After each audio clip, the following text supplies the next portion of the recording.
Homeo ଔଷଧ ମରମ ଗାଥା ପଦ କରେ ବନ୍ଧୁ ମନେ ରଖିଥା।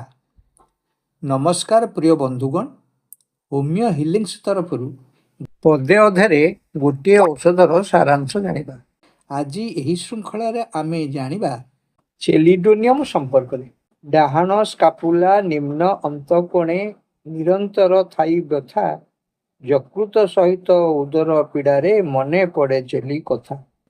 ପୀତବର୍ଣ୍ଣ ଚର୍ମ, ପିତ୍ତପଥୁରୀ ଓ ଦକ୍ଷିଣ ପାର୍ଶ୍ୱର ପୀଡ଼ା, ପେଟ ସହେ ନାହିଁ ଶୀତଳ ପାନୀୟ ଅତୀବ ଉତ୍ତପ୍ତ ଲୋଡ଼ା। ପୁଣି ଥରେ, ଡାହାଣ ସ୍କାପୁଲା ନିମ୍ନ ଅନ୍ତଃକୋଣେ ନିରନ୍ତର ଥାଇ ବ୍ୟଥା, ଯକୃତ ସହିତ ଉଦର ପୀଡ଼ାରେ ମନେ ପଡ଼େ ଚେଲି କଥା। ପୀତବର୍ଣ୍ଣ ଚର୍ମ, ପିତ୍ତପଥୁରୀ ଓ ଦକ୍ଷିଣ ପାର୍ଶ୍ୱର ପୀଡ଼ା, ପେଟ ସହେ ନାହିଁ ଶୀତଳ ପାନୀୟ ଅତ୍ୟନ୍ତ ଉତ୍ତପ୍ତ ଲୋଡ଼ା। ଧନ୍ୟବାଦ।